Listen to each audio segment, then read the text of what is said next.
The Heretics. When the king first decided to exploit Albion, he did it as cheaply as possible. Criminals serving long sentences or awaiting execution were given the choice to become colonists instead. Other desirables, from those with ancient blood ties to the king's enemies, to the odd noble that had fallen out of favor, were also encouraged heavily to serve overseas. Only men were sent in the first expedition. The king didn't intend this to be anything other than a short-term measure, knowing that if such a volatile bunch were able to put down roots, they might become a problem in the long term. For 4 years, the colonists managed to survive. Albion was tough on them, and it took its toll as they learned much things were safe to eat and which might eat them. Divisions soon emerged, and the group splintered off. Giants came, it was a different story. Turfed out of their own home and forced to flee into unknown areas, it was only a matter of time before the weak bonds between them started to break. Their enemies possessed strange powers, turning the very land against them. And as they ventured deeper into Albion, they came across fresh horrors: the walking dead, huge knights armored in fire and black iron, the wild beasts straight out of legend. As they looked from bloodthirsty giants and axe-wielding berserkers on one side to wicked cultists and their soul-drinking demons on the other, their leaders came to the irrefutable conclusion: Albion was a place of nightmare, and it, along with all of its inhabitants, had to be destroyed. The old world had cast them out, Albion had rejected them, so they would burn it all and start again.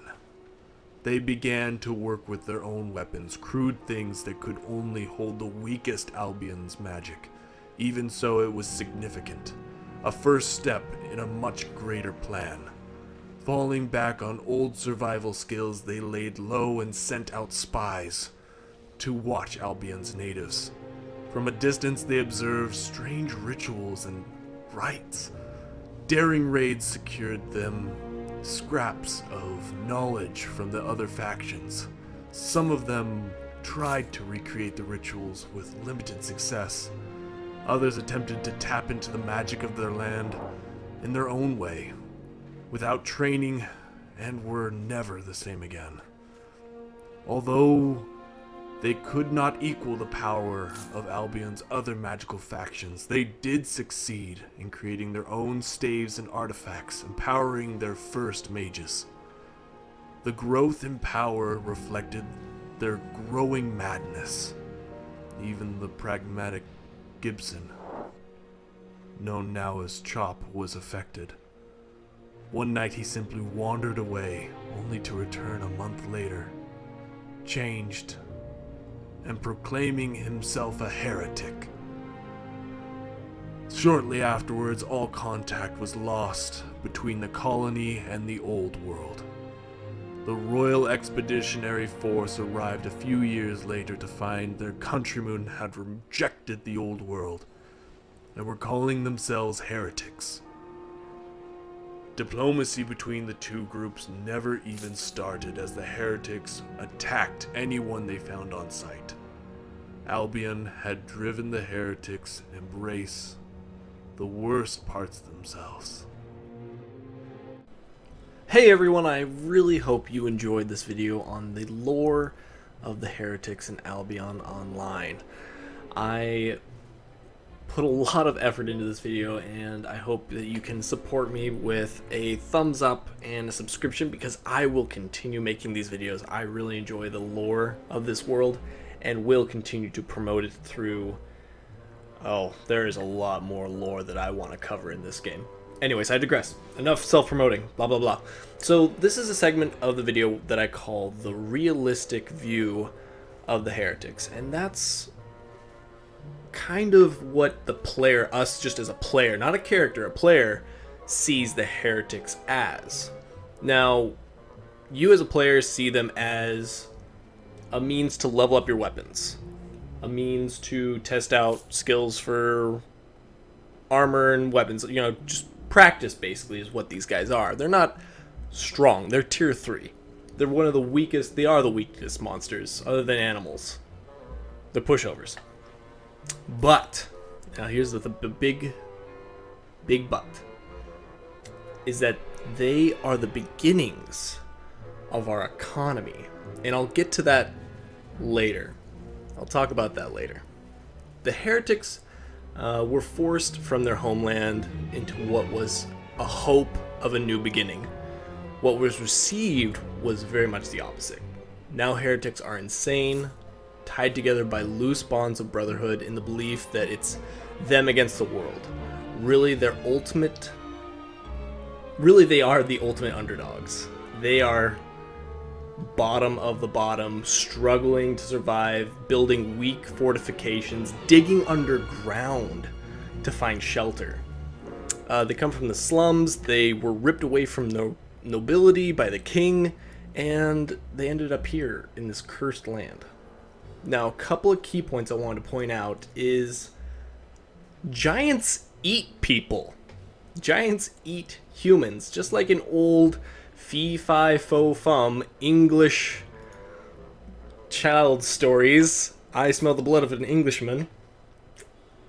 The giants in Albion do eat humans. They'll eat other things, of course, but they did eat humans once upon a time. And just picture that. Picture that. A little bit of an Attack on Titan in Albion. Yeah. I bet that was great for these people. Great. Good times. Now, they have what looks like players in cages around the Pyromaniac's pad. I'm not going to call it a room. It's more like, you know, a flat, we'll call it. But it looks like he has players, or at least people of the royal expedition, in cages. And they're not really doing anything, and you can't interact with them, but I don't know why they're there. Exactly, there's no indication, other than they must be hostages, test subjects for spells or magic, or perhaps they are corrupting people of the royal expedition to join the Heretics' ranks. Because Gibson is the man who disappeared for a month and came back and proclaimed himself a heretic. He survived the wilderness of Albion for a month. And he heard, now this is confirmed in the lore, he heard whispers and came back and lost his sanity to these whispers enough and called himself a heretic. Started the heretic movement. Now, the only time whispers are mentioned are when whispers reached Morgana, and this is like me going deep into lore, reached Morgana, and Morgana is this lady right here, this statue, I believe. And you can also see the cages right now around this area that have people in them, and it's kind of like, what are these people doing in the other piece? Anyways, the heretics are finding these statues of Morgana. So it makes me think that perhaps those whispers are from here, but I want to make a separate video about the demons and Morgana and all those whispers. But Gibson heard these whispers, was corrupted, and came back and started the heretic movement. Alright, said that about 4 times. I think I covered it. Alright, so I mentioned earlier about the economy, the market, and what we are as a player and what the heretics mean for us as a player. The heretics are our first way of generating silver. And by that I mean, where do you think silver comes from? When the first player spawns in a fresh Albion Online, they cannot buy silver with gold. and they cannot trade their goods on the market for silver because no one has silver yet. All the silver in the game has to be acquired from monsters like the Heretics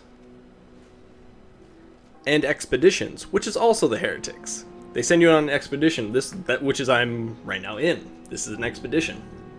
Killing Heretics. Getting silver. And they'll pay me even more silver when I'm done finishing this. The Heretics are our first way of generating silver.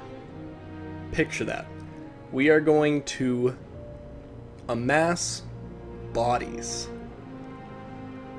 We're going to amass bodies of Heretics to farm silver in tier 3 lands, and the Heretics are all tier 3.